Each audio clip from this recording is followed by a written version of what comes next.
Thank you. I will always remember this. This is one of the highlights of my life, of my late life. After 40 years, comeback namin sa camera. Ako sa wakas, nangyari din yung wish ko na makapag-guest talaga.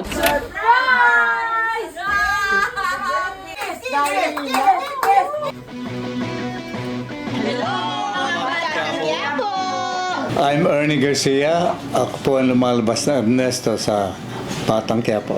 Ako po si Sarzi Manuel bilang Saring. Ako naman po si Coca Nicolas as Kukay. At ako po si Myra Manibo bilang Mayet. Kung ano man yung achievement namin during the 80s, ang tagal na nun di ba? So, yung mga nakakakilala sa amin nun, halos na teki na, or mga matatanda na rin, mga senior na. So, itong generation ngayon, this is, again, an opportunity para ma-rebuild yung aming image na hindi lang panay pa sexy ang alam namin. Marunong din kaming umarte. Artista rin kami talaga. Naramdaman akong tensyon.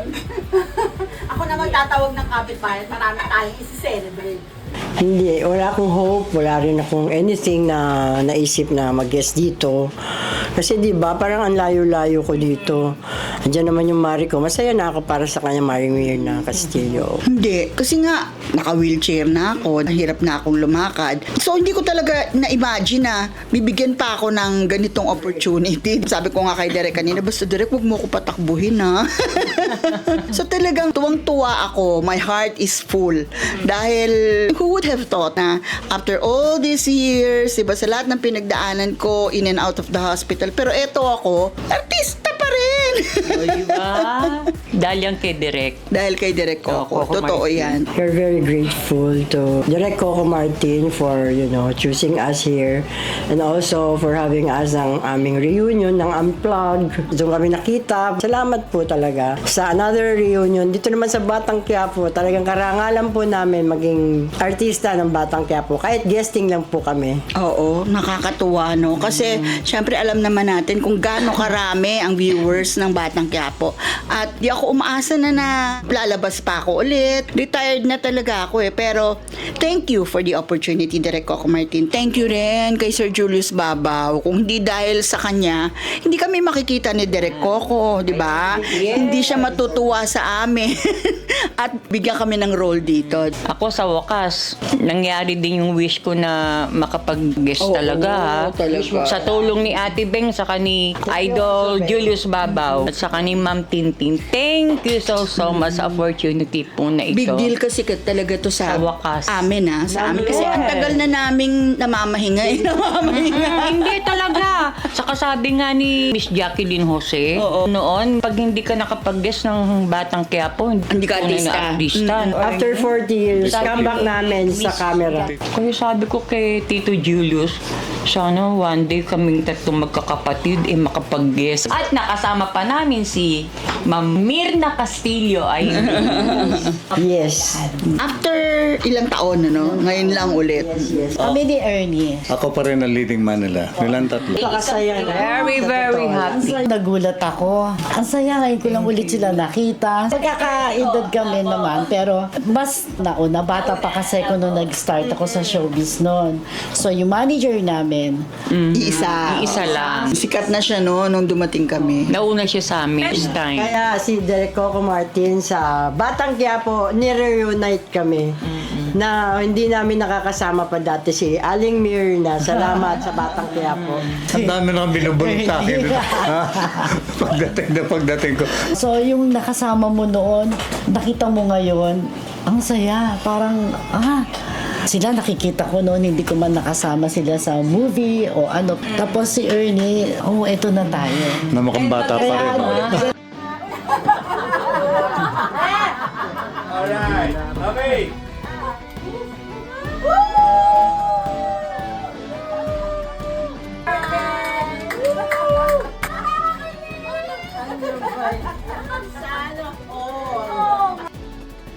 I'll be honest, may pressure.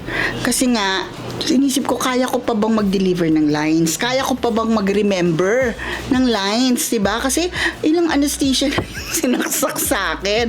For me naman, I was more pressure dun sa probinsyano. But still, meron pa rin akong pressure. But I have to prove myself this time. And I don't know that if I've delivered well, parang hindi pa rin ako satisfied. Siguro ganun talaga ako. I've never been contented to what I've done. Siyempre, number 1 primetime TV series sa gabi. It's our pride and honor and our pleasure to be here. Napakagandang comeback after so many years. Sabi nga ni Ate Sarcy, talagang comeback na lang namin to, kaya napakaswerte namin sa lahat na kami pa yung nakuha. Si Direk Malu kanina, super alaga sa amin. Maraming salamat po. Galing magturo.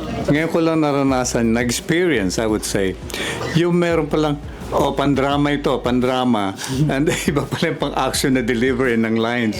Yung assistant director kanina, gwapo, ang galing din, di ba? Pinapalight niya yung mood namin kasi masaya yung eksena. Action! Happy birthday! Action! Happy birthday! CCM Production, very organized. Yun ang napansin ko. Ang sarap ng food. And everyone is so accommodating. Gusto ko magpasalamat sa lahat ng mga, iyak ako.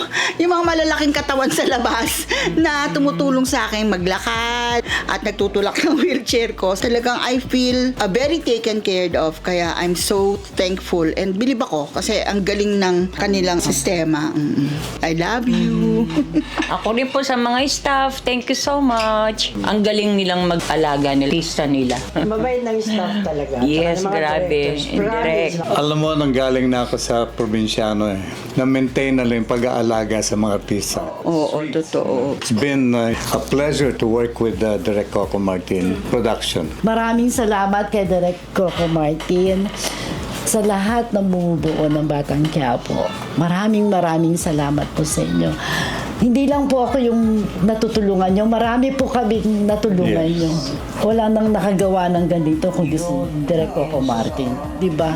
Tsaka binalik niya yung mga nagpahinga na katulad namin, 40 years. Tsaka, After 40 years. tinutulungan niya yung mga walang trabaho sa industriya, nabibigyan ulit ng opportunity. Gusto ko rin ipasalamat si Direk Coco at napakalaking tulong sa mga katulad na nila na ako naman ay nakalabas na rin sa kanya.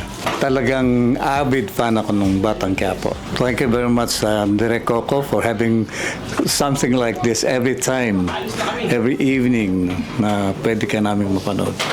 We really appreciate this opportunity na magkaroon kami ng short exposure po sa inyong Batang Quiapo. Maraming salamat. Direk Coco, mabuhay ang Batang Quiapo. Sa susunod po. Mabuhay, mabuhay. Maraming salamat po, Direk Coco Martin. At least na dinig niyo po ang aming request na sana one day makasama po namin ang Batang Quiapo. At sa mga director din po uli, maraming salamat din po. At sana one day magkita po tayo uli. Hindi po namin kayo nakita ngayon. Maraming salamat. Direk Coco, maraming salamat. Hindi ko na-expect talaga kasi nga because of my situation. But I thank you for giving me the opportunity na lumabas pa rin sa Batang Quiapo kahit na hindi na ako halos makalakad. Salamat po. Talagang natuwa ako eh. Actually, nung nag-text sa akin si Louie, shock na shock talaga ako. Hindi ko talaga ini-expect. Tapos, sinabihan ko agad yung mga anak ko. Sabi ko, uy, lalabas daw ako sa Batang Quiapo. And I'm so thankful to Direk Coco kahit hindi mo ako kilala. Alam ko, hindi mo naman ako inabot. Thank you. I will always remember this. This is one of the highlights of my life, of my late life. Kaya maraming salamat po. God bless you.